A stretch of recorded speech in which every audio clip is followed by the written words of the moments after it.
Vamos entonces a ver hoy la primera de las clases, de las lecciones del tema 1, del tema 2. El tema 1 fue la introducción a Python y del tema 2 vamos a empezar ya a jugar con imágenes y a extraer información de las imágenes. Bueno, lo que vamos a ver hoy en esta primera parte, vamos a ver un flujo de trabajo típico de analítica de datos, de machine learning, de aprendizaje automático. Es un flujo a través del cual nosotros tenemos un conjunto de datos etiquetado. Por ejemplo, vamos a tener un conjunto de datos como este, en el cual tenemos imágenes sencillas, son imágenes de 28 píxeles por 28 píxeles, todas ellas, ¿vale? Y etiquetado en el sentido en que sabemos cuál es la etiqueta de clase a la cual pertenece cada una de las imágenes. Y esto lo sabemos pues porque hay gente, aquí en este caso tenemos un dataset que creo que tiene, ¿esto cuánto tenía? Que tiene 1500 dígitos. ¿Vale? Aquí solo se muestran unos cuantos, tenemos 1500. Etiquetado quiere decir, en realidad, que ha habido gente que ha mirado cada una de esas imágenes y ha dicho, esto es un 2, esto es un 7, esto es un 3, esto es un 1. Y las ha apuntado. Etiquetados quiere decir que ha habido un trabajo detrás, tedioso, pero ha habido un trabajo en el cual nosotros sabemos a cuál de las distintas clases pertenece cada una de las imágenes. ¿Cuántas clases tenemos? Posibles clases, números del 0 al 9, ¿no? Sabemos que nuestras imágenes solamente van a tener 10 posibles, van a pertenecer a 10 posibles clases distintas. Bien, entonces, el proceso que seguimos típicamente en Machine Learning con este tipo de problemas, este es un problema para el que se quiera tener en cuenta, este es un problema de aprendizaje supervisado.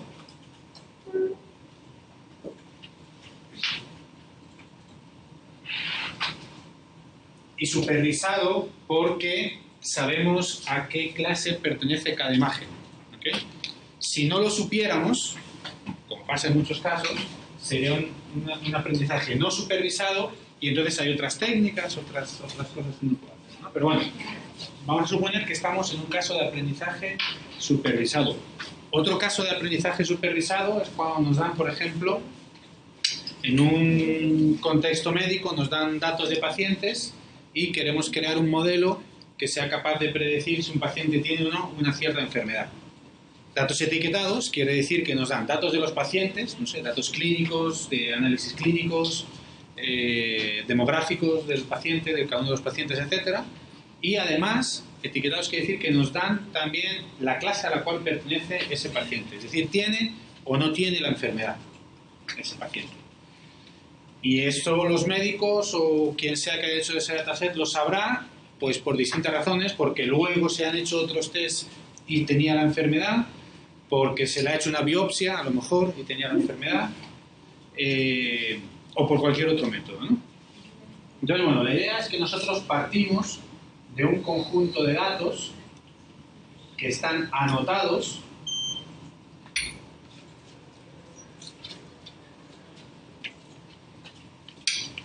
y lo que queremos hacer es crear un modelo, hacemos un entrenamiento, o sea, usamos esos datos para crear un modelo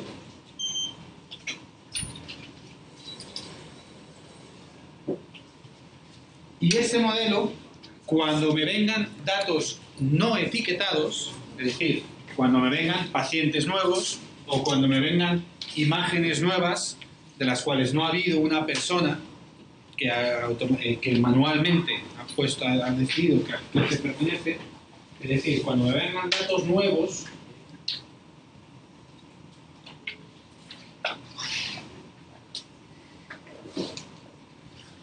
usando el modelo, tengamos una predicción.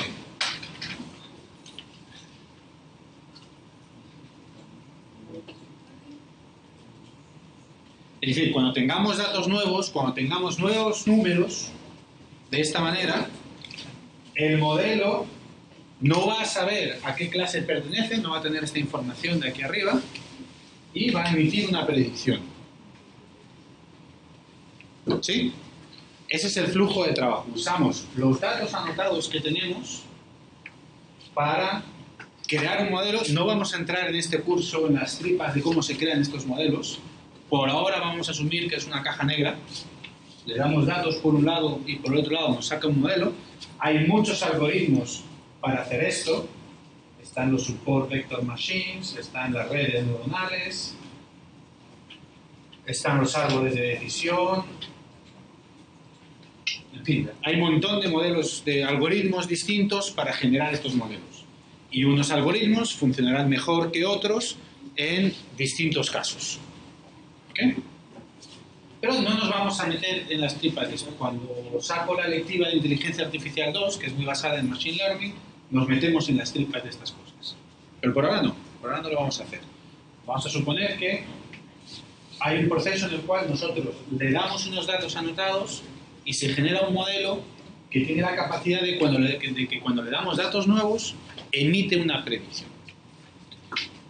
Esto funcionará tan bien o tan mal en función de que esta predicción sea o no correcta, ¿no? ¿De acuerdo?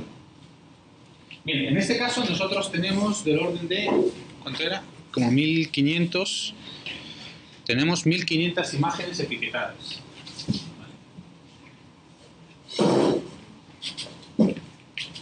Bien, ¿cuál sería una medida, una métrica que yo puedo usar para medir el desempeño de mi predicción?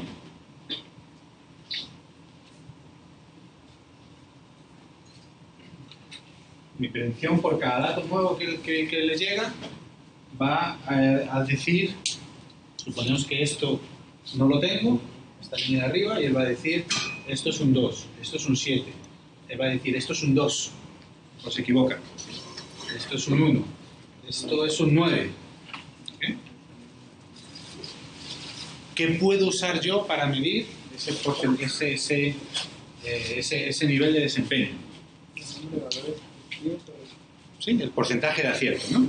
La métrica es el porcentaje de acierto, ¿no? La precisión, ¿no? El porcentaje de acierto. ¿Okay? ¿Listo?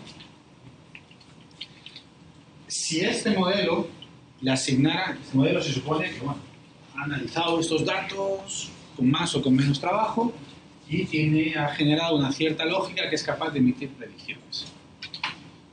¿Cuántas clases tengo? 10 clases. Bien, si este modelo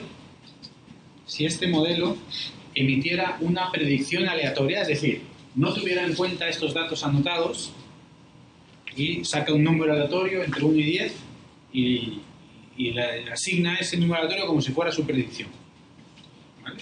Un clasificador un poco tonto, pero bueno, supongamos que tenemos un clasificador que emite un número aleatorio como predicción. ¿Cuál sería el porcentaje de acierto medio de ese clasificador? Un 10%. ¿Por qué? Porque tenemos 10 clases. La probabilidad de acertar es un 10%. Entonces, a nosotros nos gustaría que la predicción que hace nuestro modelo, cuando lo miramos, bueno, tendrá que estar por lo menos por encima del 10%, pues, por lo menos para diferenciarse de un clasificador aleatorio. ¿Okay? Y si tuviéramos dos clases, un clasificador aleatorio, ¿qué desempeño daría? Un 50%. Un 50%. ¿Okay? Bien, pero ahora tenemos un pequeño problema. Y es que, en realidad, si tenemos datos nuevos, yo uso todos mis 1500 datos para generar un modelo.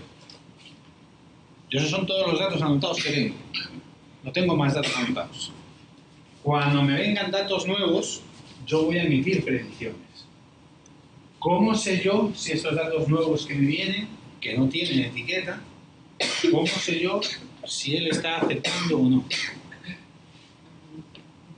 ¿Cómo? Claro, claro. O sea, de todas formas, yo para medir una precisión, para tomar, yo al final tengo que tomar una decisión si voy a usar este modelo o no. Este modelo al final va a decir acierto en un 86% de las veces. Y esto yo, con mi jefe o con mi cliente, le diré, bueno, te he creado un modelo que funciona al 86%. ¿Te vale o no te vale? Bueno, pues le valdrá o no en función de para qué se ha usado ese modelo, ¿no? A lo mejor si es usado para enrutar cartas, un código postal o algo, pues probablemente no sea un desempeño bueno, por decir que vas a perder el 14% de las cartas, que es mucho, ¿vale? Si a lo mejor solamente es para dar una recomendación de un cierto tipo, pues a lo mejor es algo que es tolerable, fallar el 14% de las recomendaciones. En fin, ¿vale? Bien, pero el problema es que nos hemos gastado todos los datos etiquetados que tenemos para generar el modelo. Y no tenemos más datos. Yo necesito datos para que una vez generado el modelo, yo pueda usar el modelo con datos que no ha visto durante el entrenamiento, que esa es la gracia. ¿Vale? Pero yo no tengo datos nuevos. ¿Qué es lo que hago? Pues normalmente reuso estos datos. Es decir, yo tengo 1500 datos y, por ejemplo, yo digo, voy a usar 1200 datos. Elijo aleatoriamente 1200. Uso 1200 para el entrenamiento y uso, ¿cuánto? 500. 300, muy bien. Para eso. Entonces, fijaos que los datos, en realidad, yo de cada dato, yo tengo aquí todos los datos de la imagen, o tengo todos los datos de un paciente, de dos pacientes, de 3 imágenes, de 4, y tengo una columna que es la clase a la cual pertenece esto. Esta es la notación. ¿Sí? Esto, tal cual, yo lo uso aquí, de los 1200. Pero de los 300 que me quedan, yo lo que voy a hacer, voy a ignorar esto por ahora. Y esto es lo que yo le doy, asumiendo que yo no sé la etiqueta. Yo voy a simular un caso lo más real posible. Yo no sé la etiqueta. Y en cuanto tenga yo mi lista de predicciones, yo la comparo con esta y ya está. Bien. Bueno, partimos de un dataset que tenemos 1500 imágenes anotadas. ¿Vale?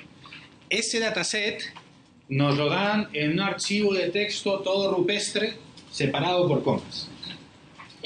Esto nos lo dan, vamos a verlo, os lo enseño. Voy a poner esto más grande. Bien. En el repositorio que os bajáis desde GitHub, que ya veo que lo habéis bajado, muy bien, hay un directorio que se llama Data. ¿Vale? Dentro de este, que bueno, lo veo por aquí porque a mí me gusta la línea de comando, pero bueno, lo veis por aquí también, ¿eh? Aquí, Data. ¿Vale?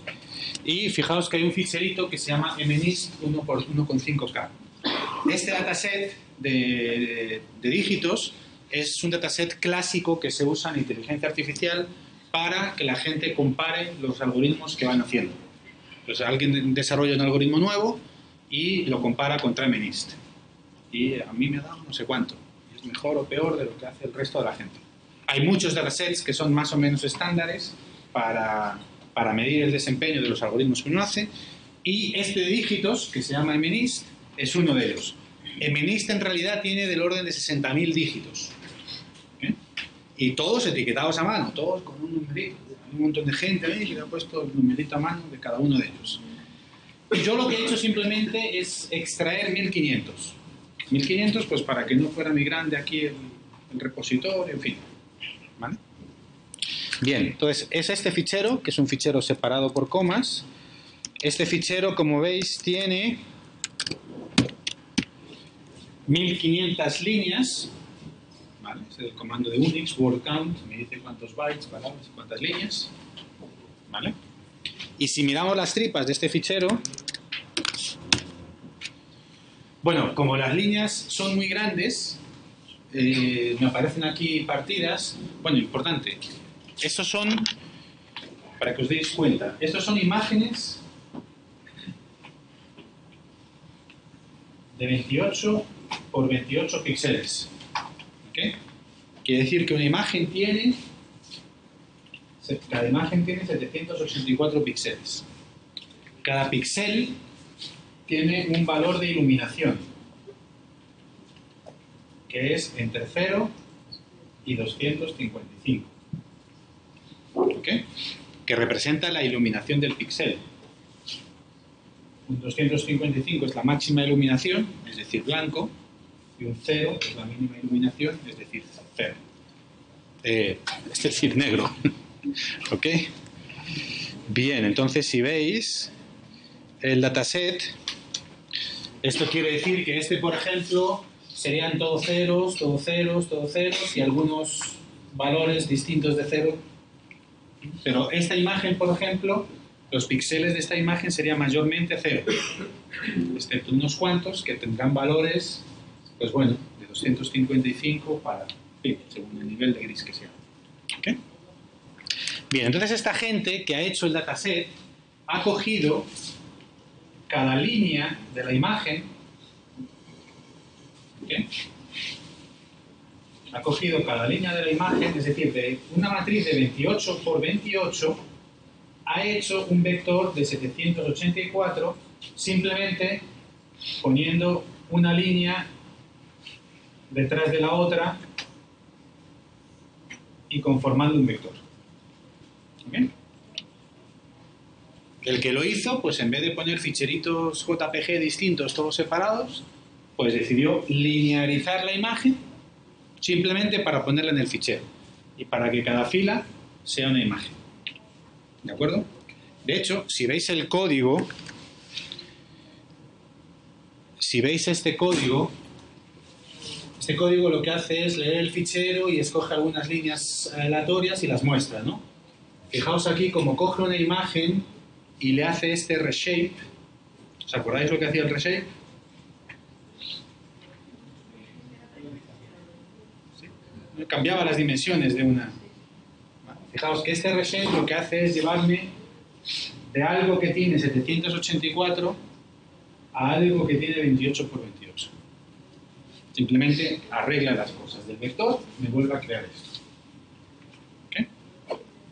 Entonces esto quiere decir que la primera línea en realidad empieza ahí arriba y acaba aquí, ¿vale? Es la primera imagen que yo tengo. Esta segunda línea que empieza aquí,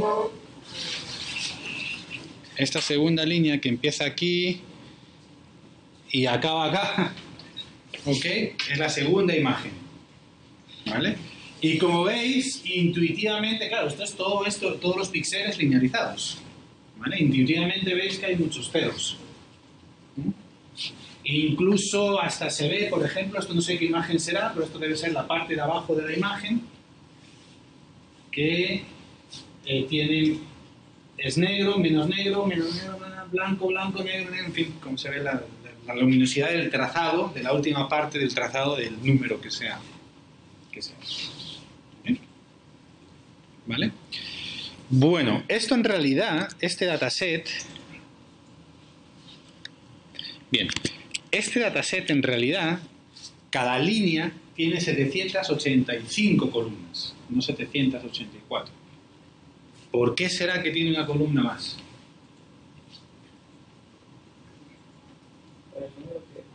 Por la notación. Claro, la primera, este 1, quiere decir que todo este chorizo de números hasta acá es un 1. Es la imagen de un 1. Este, bueno, resulta que es un 0. ¿Ok? Y si echamos más para abajo, bien, este es un 0 también. Deben de estar como organizados. Bueno, no, mira, este es un 3. ¿Dónde está aquí? Es un 3. ¿Ok? ¿Vale? Es como raro. Si esto fuera un píxel, es como un píxel iluminado un poquito ahí en la esquina. Pero no, no es un píxel, es la etiqueta. ¿Ok? Vale, entonces fijaos cómo aquí cargo el dataset. Se ve esto. Vale. Bueno, hay una serie de funciones en Python que se tragan estos datasets así separados por comas casi que automáticamente. Hay que decirles muy poquito. ¿Vale? Entonces, fijaos. Yo le digo a Python que me cargue este dataset. Y lo único que le digo es que el delimitador pues es la coma. El valor tiene que estar separado por comas, como vemos aquí. ¿Okay? Bien. ¿Cuál es la dimensión? Yo tengo 1500 imágenes. ¿Cuál es la dimensión de la matriz que se cargó? Cada imagen se linearizó y constituye una fila de la matriz. Claro, más la etiqueta. ¿Vale? Entonces tengo 1500 imágenes y de cada imagen tengo 785 datos, de los cuales el primero es la etiqueta y el segundo y el resto es la imagen linearizada. Bien, ahora esto es mnist, esto es la variable que yo le llamo mnist. ¿Vale? Que, fijaos que yo le pongo mnist shape y me sale esto. ¿Vale? Si yo ahora hago mnist 32, ¿qué obtengo? Esto es Python Python in action.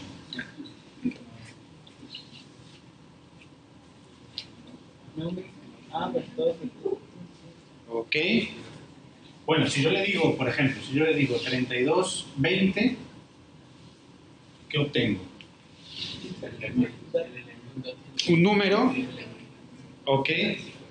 ¿De qué imagen obtengo yo? De la 32. De la 32. Bueno, en realidad de la 33, como empieza en 0. ¿Vale? Y el número del píxel 20. Bueno, en realidad el número del píxel 21. Pero en realidad el número del píxel 20. Porque la primera columna está aquí. ¿Vale? ¿Ok? Y este píxel, ¿en qué fila? Aquí está linearizado, ¿no?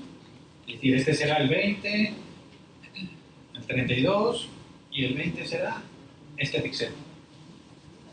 ¿En qué fila de la imagen 32 aparece ese píxel? En la primera, porque es menos que 28 está en la primera. ¿Vale? Bien. Y si pongo esto, ¿qué obtengo? Toda la fila. Toda la fila. Bien. Y si pongo esto, ¿qué obtengo?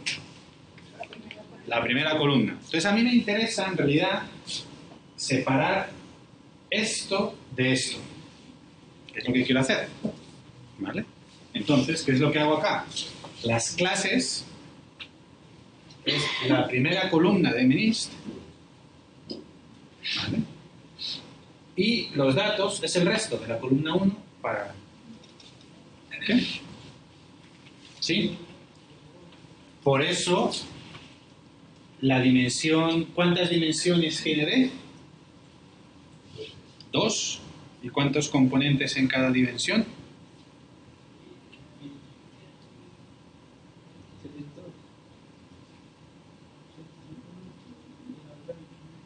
1500 por 784. ¿Sí? ¿Cuántas dimensiones tiene C? Una, es un vector. Nos hemos quedado con una columna. ¿Y qué tamaño tiene C? ¿Tiene D? Tiene C. 1500. ¿Ok? Bien, entonces esto es lo que hago aquí. Y aquí, como veis, saco las dimensiones de los datos y de la columna. Y esto que yo veo, aquí ya lo tenéis hecho, pero cuando estéis cargando ficheros, estas cosas, es bueno tener que hacer esto, pues por lo menos para verificar que la forma de las cosas que estáis extrayendo tiene el sentido que tiene que tener, en función de cómo vosotros sabéis que son los datos. ¿Ok? Bueno, y además he cogido y miro cuál es el valor máximo de luminosidad. Bueno, el valor máximo que tiene D y el valor mínimo. Y está bien, coincide con los valores máximos y mínimos de luminosidad que yo esperaría. ¿Okay? Si además de esto, vamos a ejecutarlo para que veáis. Bien, si además de esto... Bien. Si además de esto yo hago npmin c y npmax c, ¿qué me debería de dar? 0 y 10. 0 y 9. Vale, son dígitos. ¿Ok? ¿Listo? Bien.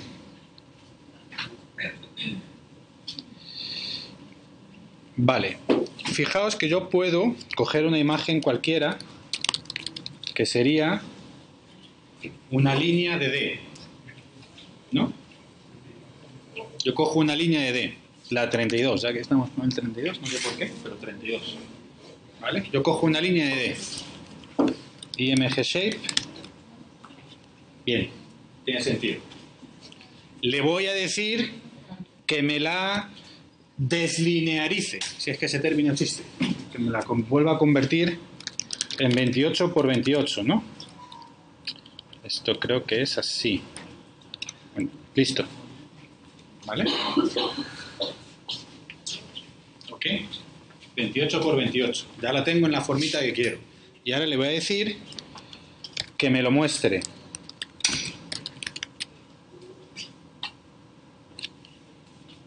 Bueno, vamos a poner otro número porque no sé qué número es ese.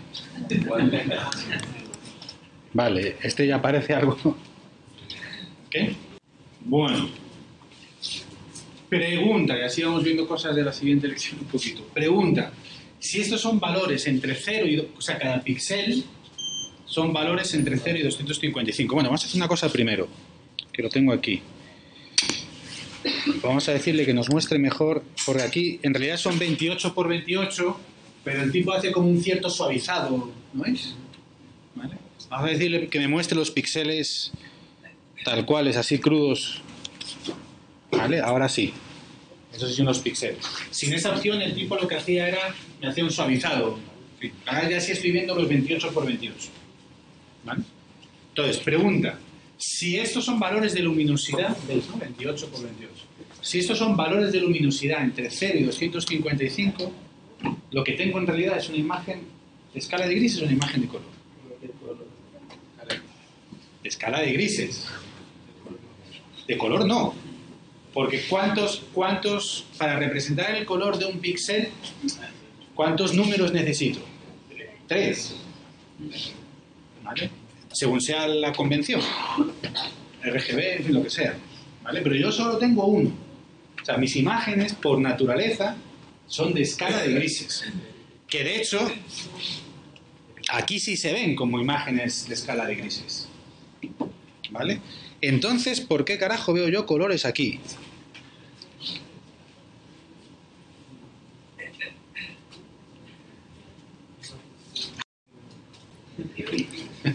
El video se jodió.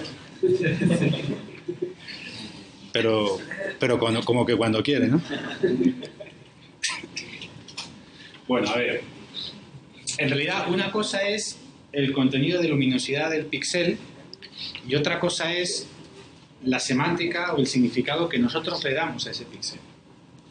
Suponemos que en vez de tener una imagen, tenemos valores de temperatura. Por ejemplo, tenemos una malla de sensores de temperatura aquí y en cada punto del suelo tenemos un valor de temperatura. Y nosotros queremos representar eso. Para cada posición tenemos un valor, que puede ser entre 0 y 255, que espero que no estemos a 255 grados, o entre 0, yo que sé, 30 o lo que sea. ¿Vale? ¿Cómo os gustaría, si vosotros tenéis que presentar ese mapa de temperatura, una vez que lo habéis adquirido, lo habéis medido, y lo queréis presentar en un trabajo? A mí me gustaría representar el mapa del suelo, ¿vale? Visto así desde arriba, y no sé, supongamos que donde están las mesas, pues hay más calor porque están los PCs. Yo vería cosas como así, ¿no? Por ejemplo. Si estos son temperaturas, a mí me gustaría ver esto como rojo, ¿no? Más caliente y esto como azul. ¿Verdad? Pero yo estoy viendo un escalar. En cada punto tengo un solo número, que si resulta que es más cercano a 30, es más rojo, y si es más cercano a 0, pongamos, es más azul. Y hay una gradación de color entre estos dos. ¿Vale? Bueno, eso es lo que se llama un color map. ¿Vale? Pero esto es una convención. Si yo estoy viendo escalares que representan temperaturas, bueno, me gusta, no hay ninguna razón, verlo como colorines de rojos y... ¿vale? Bueno, aparte de mi capricho, pues es que hay una convención de cosas de temperatura, verlos de esta manera. ¿Vale? Pero en realidad aquí no estoy viendo temperaturas, solamente estoy viendo valores de luminosidad de una imagen. ¿Vale? Entonces este color map es como confuso. Os he engañado un poquito poniendo esto primero, pero esto es como confuso. A mí me gustaría asociar el 0 con qué color. Con el negro. Y este, bueno, o en realidad el 255 con el blanco, ¿no? ¿Vale? Entonces simplemente fijaos que aquí cuando le digo que me use un color map de grises, ¿vale? Pero eso no dice que los datos sean distintos ni nada, solamente que los estoy representando de otra manera, ¿vale? Entonces fijaos que Cuando uno le coloca eso, él usa una de color. él asume por defecto que es el de este tipo de colores, ¿ok? Pero los datos no me han cambiado, ¿vale? Y hay tropecientos color maps. Matplotlib, que es la librería, color maps. Y yo creo que aquí directamente... Y hay un montón de convenciones de color maps distintos y cada color map tiene un nombrecito, ¿vale? Pero es simplemente la manera de mapear valores escalares a una representación en colorines. Y en función de la aplicación que yo estoy usando, pues me interesará más un color map u otro, ¿vale? Pero importante saber que estoy representando escalares, números en cada uno. ¿Ok? Bien. Listo. Entonces, bueno, esto en el fondo lo que hace es seleccionar una permutación, coge 50 y bueno, aquí el que quiera un poquito ver cómo funciona esto, pues listo, voy mostrando, escojo 50 imágenes y voy mostrando cada una de ellas. Y las arreglo y fijaos cómo cojo el valor de C y D, random etiquetas, y lo voy poniendo encima. ¿Vale? ¿Cómo sé yo? O sea, en D tengo la imagen y en C tengo las etiquetas. ¿Cómo accedo yo a la etiqueta de esa imagen 31? Esta es la etiqueta, C31, un 9. Podemos ver varias si queréis. Vamos a poner un I así para ponerlo de la 102. Para cambiarlo varias veces. Ok. Un 7 un poco extraño, pero bueno. De la 209, ok, un 1. ¿Vale? De la 1098, un 7. ¿Vale? De la 2098, no tengo 1500. ¿Ok? ¿Listo? Bien. Entonces esta primera parte importante para que os familiaricéis con los datos. ¿Vale? Datos etiquetados y que son imágenes, que hay que masajearlas un poco para poder representarlas y verlas. ¿Vale? Pero bueno, este reshape que nosotros hemos hecho para tenerlas como imagen, lo estamos usando en el fondo solamente para representarlas y ganar nosotros familiaridad y seguridad con el propio dataset. ¿Okay? Bien. Bueno, fijaos que aquí lo que hacemos unique de C, ¿qué me daría?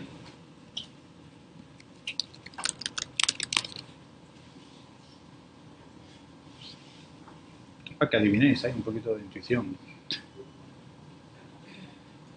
C ¿qué valores tiene? Son las etiquetas, ¿no? Que tiene 1500 valores y cada uno está entre 0 y 9, ¿no? ¿Vale? Bueno, unique me da todos los posibles valores, todos los valores distintos. ¿Vale? Fijaos, si yo hago unique de 1, de 1, de 2, de 4, de 3, de 4, de 4, de 4 y de 6. Me da solamente los valores distintos que hay.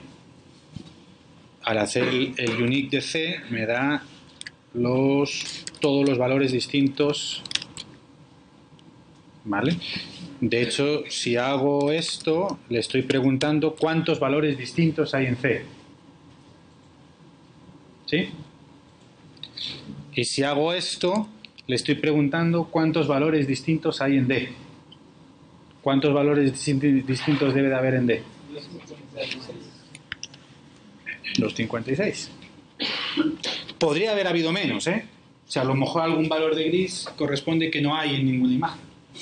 Podría haber habido menos, ¿no? Igual que aquí podría haber habido menos si no hubiera un número concreto, no tuviera ningún ejemplo. ¿Okay? Bien, y en este caso lo que hacemos aquí es contar de las 1500 imágenes cuántas hay de cada número. ¿Vale? Tenemos 150 imágenes del 0, 157. ¿Okay? Y esto se hace con estas dos líneas de Python. ¿Vale? Por cada número único que hay, es decir, 10 veces, pinto el número y cuántos son iguales a ese número. ¿Vale? Y aquí lo que vemos es que está bastante balanceado el dataset, en el sentido de que hay más o menos el mismo número de dígitos de cada clase. ¿Ok? Quizá una clase hay menos, otra hay más, pero bueno, está bastante balanceado. Hay problemas en los cuales esto no está balanceado. Pues, no sé, en un dominio médico, como estamos hablando, normalmente hay muchos más pacientes sanos que los enfermos. ¿Vale?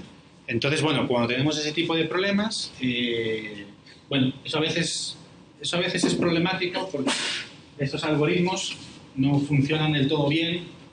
Algunos algoritmos, si las clases están desbalanceadas, ¿no? Pero bueno, no nos vamos a preocupar de eso ahora. Bien, lo tengo repetido. Listo.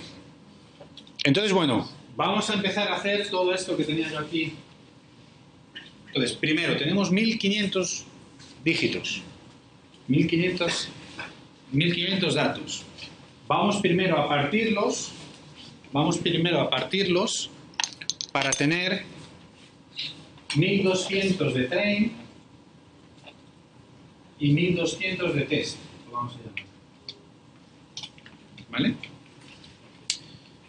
Bien. Fácil. Se puede hacer a mano, pero Python está bastante preparado para estas cosas. Cross validation, train, test, split. ¿Ok? Y le decimos, quiero dividir D y C. Fijaos como él me pide que yo le dé los datos y las clases por separado. Por eso lo he tenido que separar antes. Y el test size yo lo pongo a 20%. El 20% de 1500 pues son 300. ¿Vale? Bueno, y aquí una semilla aleatoria para que cada vez me elija unos distintos. ¿De acuerdo? Bien. ¿Cuántos valores me devuelve esta función?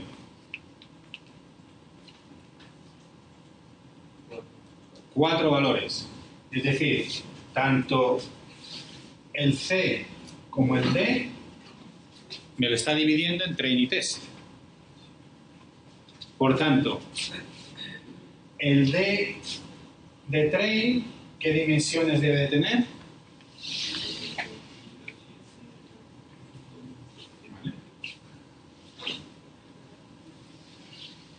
Y el C de train debería de tener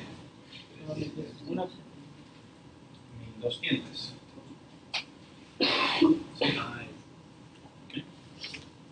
Ahora, el D de train, de test, 324. y el C de test 300 etiquetas.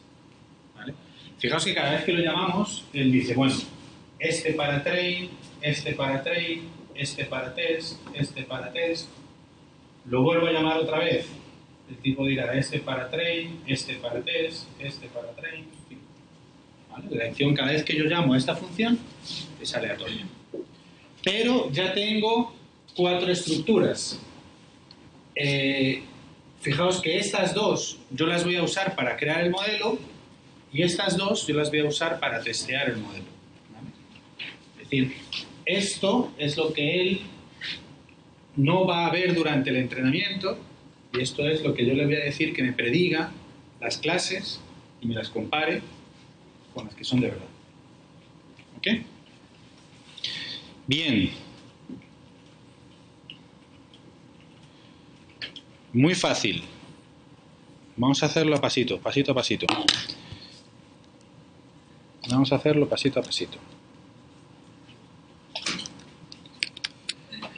Bien, ya tenemos dtrain y dtest separado, ¿no?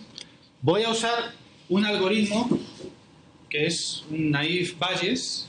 No sé si os acordaréis del teorema de Bayes en estadística. Algún lugar oscuro de la memoria por ahí. ¿Okay? Bueno, no nos vamos a meter en las tripas de estos, tranquilos.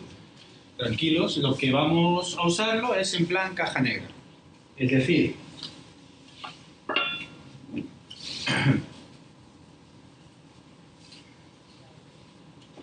a naive Bayes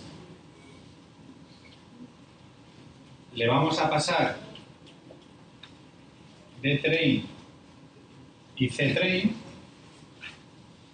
¿Okay? Esto va a tener un proceso de entrenamiento que en la terminología de Python se llama fit. ¿Okay? Y esto genera un modelo.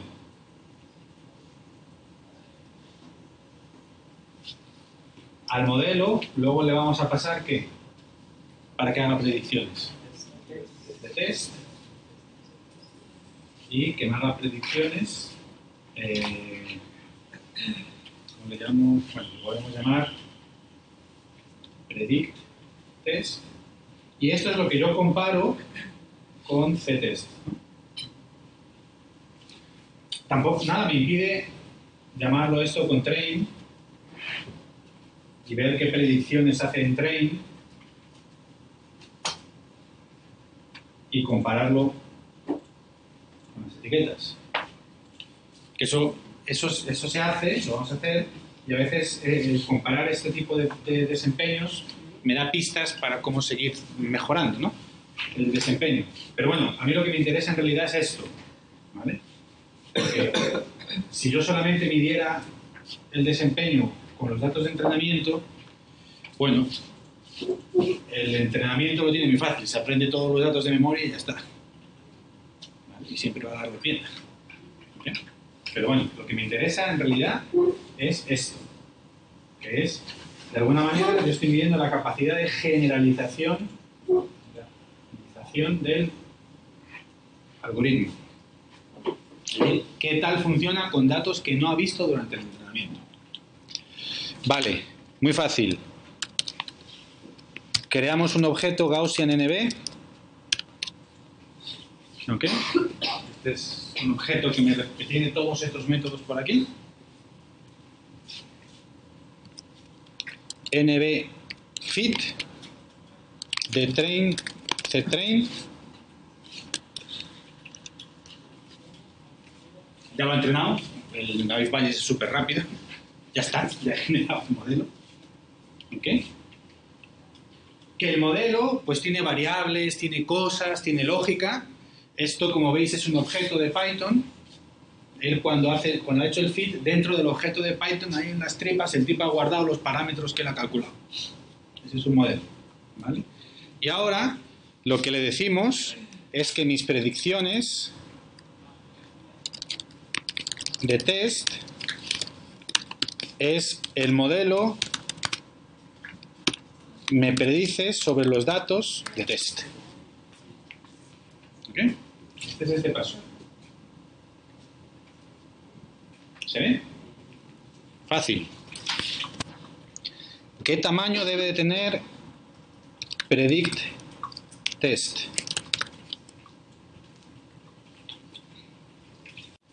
Esto para cada elemento de entrada me da una predicción. Entonces, ¿qué tamaño tiene de test? 300 por 384. Y entonces predict me va a dar por cada dato de entrada, me da una predicción. 300. ¿Vale? Por ejemplo, a ver, vamos a verlo así como lo estábamos haciendo aquí antes. Vamos a copiar aquí la línea del EM Show. Esta.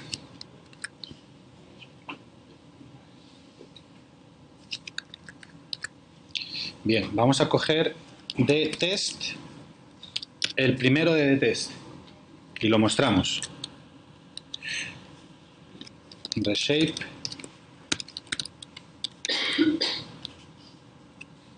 ¿Ok? La clase anotada. ¿Ok? La clase predicha. ¿Ok? ¿Se ve? Acertado, ¿no? Vamos a coger alguna otra. Vamos a poner aquí un N. Por poner cualquier cosa.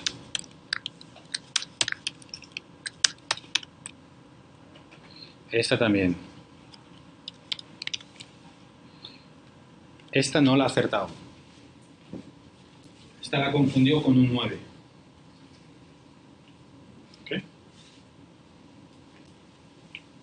Bien, yo quiero ver el vector de predicciones. O sea, C es un vector, ¿no? C test es un vector.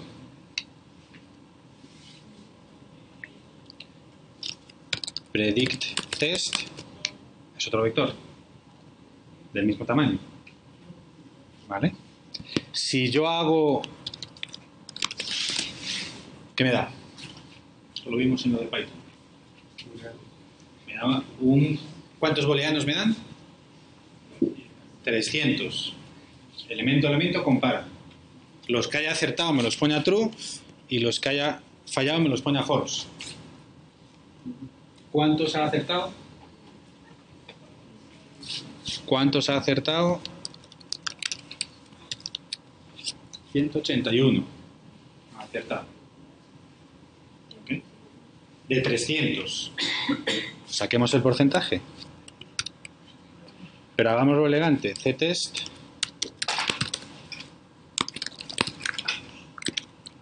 Cero. Desastre. ¿Por qué? Porque es la división entre enteros. ¿Acordáis de la primera? ¿Sí? Bien, hemos obtenido un 60% de acierto. Que para ser la primera aproximación, Naive Bayes, que es de los más simples que hay, que ha sido instantáneo el entrenamiento, tal, bueno, no está mal. No está mal. Bien, ¿habéis visto cómo hemos hecho todo lo que hemos pintado antes? Lo hemos hecho programáticamente.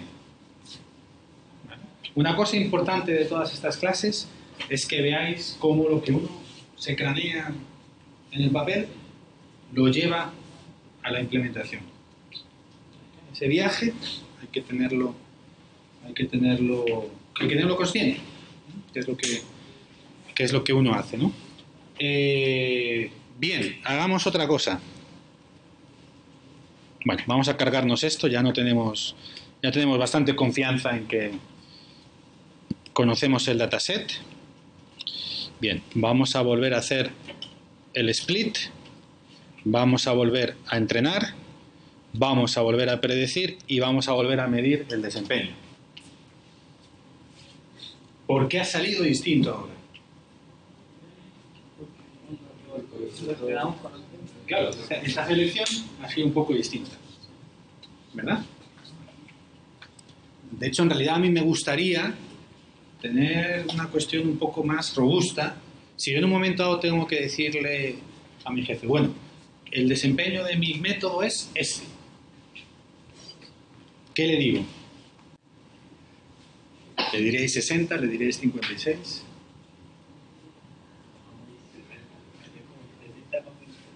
Sí, sí. Bueno, primero depende de cómo os llevéis con vuestro jefe. Pero bueno, ¿qué haría yo? Bueno, este proceso yo lo haría 20, 30, 40 veces. Y bueno, veamos, a ver, vamos a hacerlo varias veces. Todo esto, vamos a ponerlo ahora aquí todo junto. Vamos a ponerlo aquí todo junto. Fijaos, train, predict. Y aquí vamos a ver el acierto. ¿Vale? Y ahora esto vamos a hacerlo 10 veces.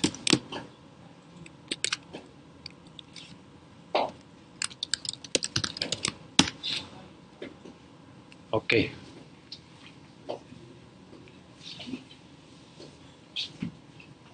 ¿Veis? Python sabroso, que en un momento uno, con el flujo de trabajo, decide hacerlo más veces, las líneas, y se hace. Bueno, ¿qué le diría? Bueno, pues a ver, vamos a hacerlo así un poquito más elaborado. Vamos a capturar todos los resultados.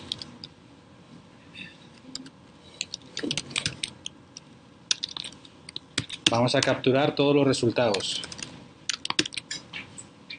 ¿Ok? Ya los tenemos ahí en una lista.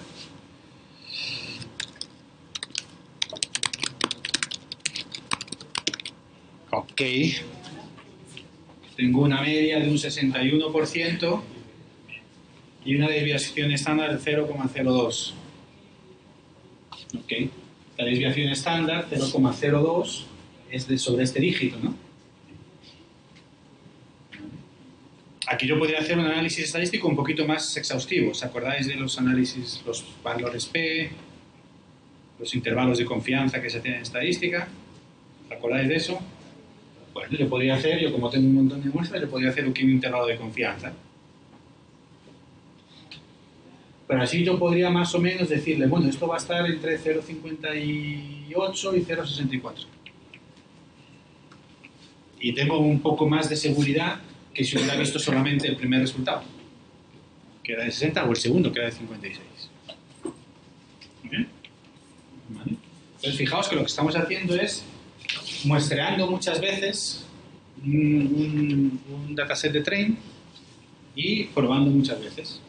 Y así tengo un poquito de estabilidad estadística sobre... Si aquí me hubiera dado una desviación estándar mucho mayor, ¿qué querría decir esto? Claro que nuestro algoritmo, el que sea, es muy sensible a los datos. ¿Vale? Entonces, a lo mejor, antes de abrir la boca y que me despidan, a lo mejor decido probar otro algoritmo. ¿Vale? O, bueno, probar otras cosas. ¿Ok? Bien. ¿Cómo? Bien, otra vez vamos a hacer esto. Bien, fijaos que el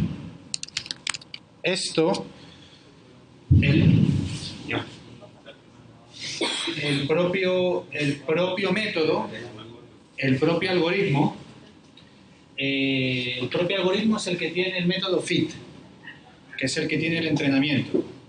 Y el propio algoritmo tiene el método predict, la propia clase, que es el que te da las predicciones una vez que tú has entrenado. ¿Vale? También tiene un método que se llama score, que si yo le doy... Vamos a ver, vamos a hacer esto. Ok.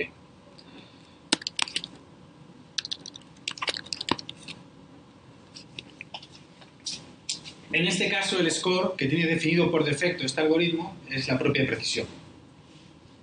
¿Vale? Entonces, él en las tripas de esto llama al predict, que es lo que hemos hecho aquí, y lo compara con el test. ¿Sí? Es una cosa, nos facilita un poquito el trabajo. Para no tener que hacer este cálculo a mano, que tampoco tiene ninguna complicación. Pero bueno, que sepáis que todos estos métodos tienen un predict, ¿vale? Tiene un predict y tiene un score para facilitarme esto. Entonces, ¿cómo calcularía yo el porcentaje de acierto en training? Que no es el que me sirve para yo jugármela con mi jefe, porque es el que... Pero bueno, lo quiero ver. En B-score, ¿qué? De train, C-train. Bueno. Sí parece que con lo que él ha visto funciona un poco mejor. ¿Eh? Podría ser que no, pudiera ser que funcionara igual. Bueno, aquí tendría que hacerlo varias veces, sacar una media, tener un poquito más de confianza estadística en esto, pero bueno, aquí ya se ve que está fuera de los márgenes de esto. ¿Ok? ¿Vale? Bien, estas diferencias que hay en train y en test luego se pueden usar para entender un poquito más qué yo podría hacer para mejorar este tipo de el rendimiento del algoritmo. Si por ejemplo necesito más datos, más números etiquetados, en fin. Bien, probemos ahora otro algoritmo. Espérate, vamos a hacer una cosa, vamos a poner aquí todo junto.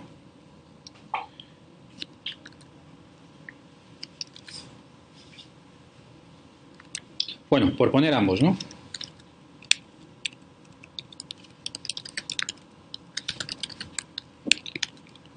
Fijaos que aquí ya en una celda lo tengo todo junto.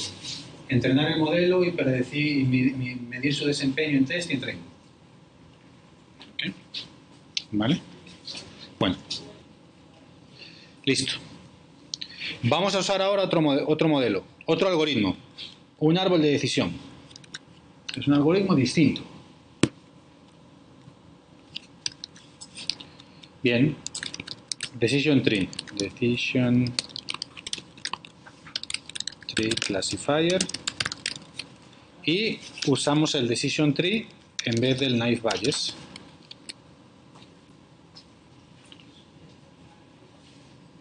O sea, primero, veis que a nivel, casi prácticamente todos los algoritmos dentro de Python se usan de la misma manera. Lo cual facilita las cosas para ir probando algoritmos y cosas. Segundo, ¿qué desempeño hemos obtenido en training? Un 100%. Como que el tipo se los ha aprendido casi de memoria. ¿Y qué desempeño hemos obtenido en test? Un 70%. Que de todas formas, aunque se haya aprendido todos de memoria en train, de todas formas ese 70% es mejor de lo que teníamos con el otro algoritmo. ¿Vale? Entonces, bueno, hay muchos algoritmos. Y cada uno, por ejemplo, el Decision Tree, yo le puedo decir, tiene parámetros, ¿no? El help Decision Tree Classifier. Y hay un parámetro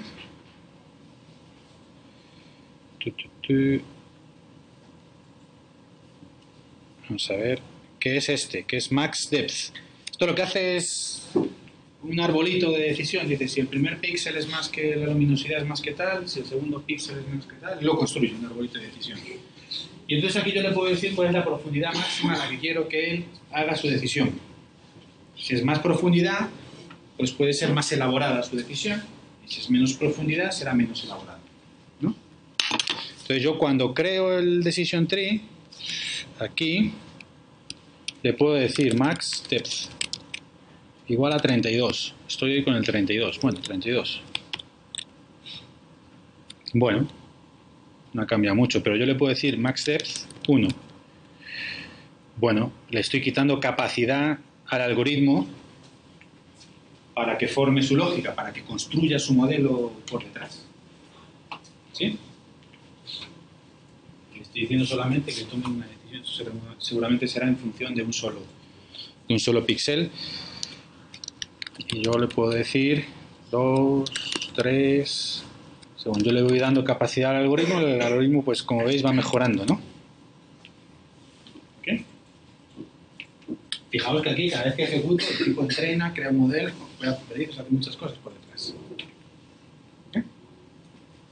Vale, pues eso, aunque he estropeado aquí un poco las notas, es lo que tenéis en el resto de las notas. Ah, bueno, y esto está bien, esto está bien. Veamos esto del Confusion Matrix. Listo. Vale, yo tengo en un momento dado un rendimiento cualquiera, este. Bien, a mí me gustaría ver, de hecho vamos a ponerlo aquí. Por defecto yo no sé si es 10 lo que usa, en fin, dejémoslo así.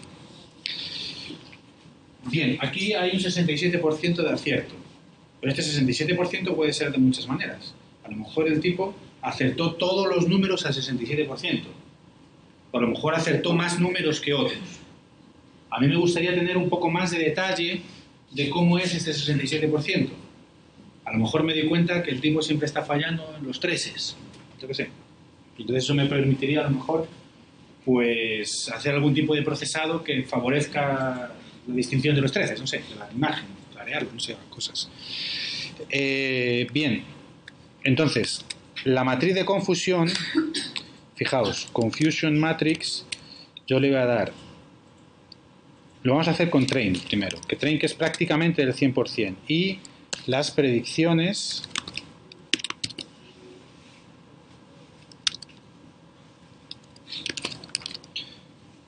en los datos de entrenamiento, ¿no? Las etiquetas de los datos de entrenamiento y las predicciones. ¿Sí? Lo que él cree que es y lo que es. Vale, él me da una matriz de confusión en la cual me dice, estos son las clases de verdad y las columnas son las clases asignadas. Esto quiere decir que los 117 ceros los ha predicho como cero. ¿Sí? Ahora, ¿cuántos unos hay? Bueno, ¿cuántos unos hay? 130. Todos los ha predicho bien. ¿Cuántos doses hay? 144. Vamos a asegurarnos. ¿Cuántos doses? 144. De los 144 doses, hay 143 que ha clasificado como 2 y hay uno que se ha creído que era un 0. ¿Sí? ¿Cuántos treses hay? 3. De los cuales hay uno que se creyó que era un 4. ¿Sí? De los 5 hay uno que se creyó que era un 0 y otro que se creyó que era un 2. De los 6, uno se creyó que era un 5 y otro se creyó que era un 1. ¿Sí? Entonces esto me da un poquito más de datos e información sobre cómo funcionó por detrás el algoritmo. ¿Dónde falló más? ¿Y dónde falló más? Bueno, esto es un 98% de todas formas. Esto es lo correspondiente a este 98% que estamos viendo aquí. ¿Vale? Vamos a ver el de test. Fijaos qué rápido yo soy capaz de inspeccionar resultados.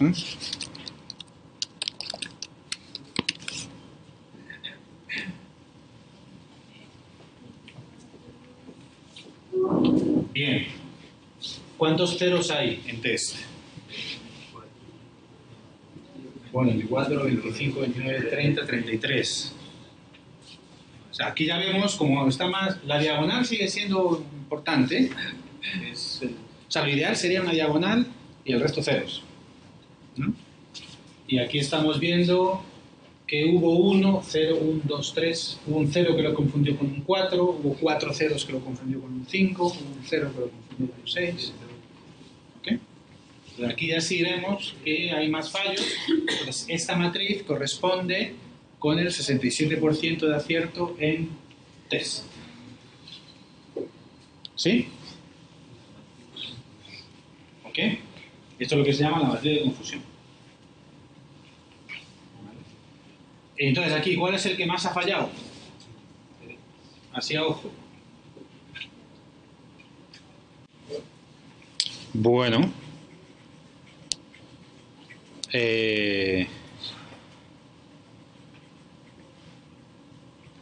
puede ser. 3, 6, esto ha fallado 10, 13. Sí, es como casi el 50%, ¿no? No, ha fallado muchos. Son 10, 13, 17. Ha fallado más de los que ha acertado. En el caso del 3. Bueno, que a lo mejor podríamos inspeccionar estos 6 para ver cuáles serían. ¿Ok? ¿Vale? ¿Cómo podemos seleccionar DD-Test? Yo quiero coger DD-Test los que son 3.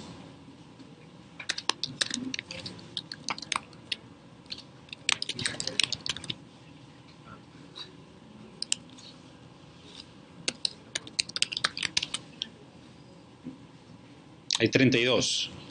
¿Está bien 32? 17 y 15. ¿Sí? Está bien 32. Voy ahora a mirar las predicciones. Esto lo estoy haciendo ¿con qué? Con DT. DT. Bueno, es un poco confuso usar DT para el algoritmo y DT para los datos. ¿Ok? Espero que no. Bien. DT predict. Esas son todas las predicciones. ¿Vale? Entonces, el primero de DT3 es este. Bueno, veámoslo. Veámoslo. Vamos a copiar aquí esto.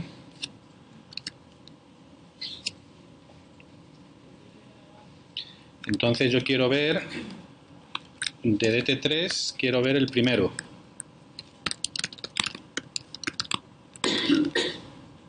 Ok, este lo ha acertado. El segundo se ha pensado que era un 4. Pues estaba bastante claro, ¿no? Pero el tipo se pensó que era un 4, por la razón que sea. ¿Vale? El segundo, digo el tercero, que es el 2. Ok. El siguiente se pensó que era un 5. Ok. Vale. Bueno, y a partir de aquí podríamos seguir inspeccionando y ver. A lo mejor los 5 son parecidos a los 3, no sé. Bueno, fijaros de todas formas que lo que estamos haciendo todavía. Vamos a ver qué más tenemos por acá. Vale, sí, ahí tenéis todo lo que hemos hecho. Fijaos que lo que estamos haciendo todavía es como muy burdo, es decir, le estamos dando todas las intensidades de luminosidad a nuestro algoritmo. ¿Okay? Él está tomando su decisión en función. El píxel 35 tiene luminosidad tal, el píxel 100 no sé qué tiene luminosidad tal. Y bueno, seguramente él esté confundiendo números que por ejemplo el 1 en total tiene menos píxeles iluminados que el 5, que tiene más trazo que el 8. Seguramente él esté confundiendo números que tienen píxeles iluminados en las mismas regiones, de manera general, ¿no? Y bueno, y vamos a ver en la siguiente lección, vamos a ver cómo podemos procesar estas cosas antes de mandarla al algoritmo de clasificación para facilitarle el trabajo. Si nosotros aquí preprocesamos esto un poco, lo aclaramos, o a lo mejor no solo no aclaramos la imagen, sino sacamos descriptores de la imagen. Por ejemplo, cuántos píxeles tienen luminosidad de 255, cuántos píxeles tienen otra luminosidad, y eso podemos extraer esa información adicional de la imagen y dársela a un algoritmo de clasificación. Y vamos a ver los efectos que eso tiene. ¿Okay? Entonces, en este caso, bueno, esto tiene una serie de fallos que, en fin, son los que son. ¿Okay? Bien, entonces, vamos a ver. Entonces, bueno, en este notebook tenéis todo este flujo de trabajo con la matriz de confusión y todo, ¿vale? Para que juguéis con él. Y lo que veis, cuando lo ejecutéis y veáis esta matriz de confusión, pues saber interpretarla, ¿no? ¿Ok? La diagonal, en fin. Y que cada vez que hacéis el train test split os saca cosas distintas. ¿De acuerdo? Bien. Y como con cada uno hay un regalito, entonces el problem set asociado a esto, entonces bueno, lo vamos a ver también mañana y pasado con calma, pero bueno, os pongo un primer ejercicio para que carguéis el dataset, ¿vale? Eso lo tenéis en las notas, prácticamente, pero bueno, quiero que lo hagáis. Un segundo ejercicio, que yo te doy un clasificador, un D y un C, y me lo divide en training test. ¿Ok? Coger del otro lado y ponerlo aquí. Otro ejercicio, que te doy un D y un C, un clasificador, que puede ser un Naive Bayes, un Decision Tree o el que sea. Todos tienen punto fit, todos tienen punto predict. ¿Ok? Y te doy un tamaño de test. Y quiero que me hagas 10 veces hacer el split, clasificar y medir. Y me devuelvas la media y la desviación estándar, que es lo que hicimos antes. ¿Ok? Y aquí ya es básicamente usar la función del ejercicio anterior para usar con un Gaussian UNB y con un árbol de decisión. ¿Vale? Y creo que eso es todo el problem set. O sea que es sencillo. ¿Vale? Más o menos habéis seguido lo que hemos hecho ahora. Entendéis las notas. Esto lo debéis hacer relativamente fácil. ¿Ok? Importante que seáis conscientes de este flujo de trabajo y lo que está pasando en cada etapa del flujo de trabajo. Estamos muestreando training test. Estamos entrenando. Estamos usando el modelo para predecir y comparamos. Y eso lo hacemos varias veces para tener un poquito de estabilidad estadística de una métrica de desempeño, el porcentaje en acierto, y con la matriz de confusión podemos ver un poquito de detalle de cómo está funcionando nuestro algoritmo. ¿Okay? Esto es un flujo tradicional, clásico, de Machine Learning. Siempre que tengáis datos, que tengáis un descriptor de algo, en este caso el descriptor de la imagen son los píxeles, pero un descriptor podrían ser de un paciente todos los valores de los análisis clínicos y la enfermedad del paciente. Al final tenéis una tabla que en vez de ser de 784 y una etiqueta de clase con valores entre 0 y 9, pues será de 35 y de una etiqueta. Y todo este flujo de trabajo se puede hacer igual. ¿Okay? Entonces, todo esto es la mecánica de creación de modelos predictivos. Esto es Machine Learning, es una parte ahí de inteligencia artificial. Este es el flujo. No nos vamos a meter en las tripas de los algoritmos. Hay muchas consideraciones detrás para que estas cosas funcionen o no funcionen y saber por qué funcionan y por qué no funcionan, ¿no? Por ahora lo vamos a usar de esta manera.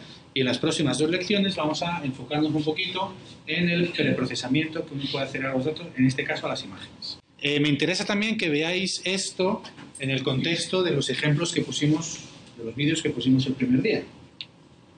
Es decir, imaginaos el carro de Google que va caminando por la carretera y tiene que andar en distintas partes de la imagen, tiene que andar decidiendo qué es cada cosa.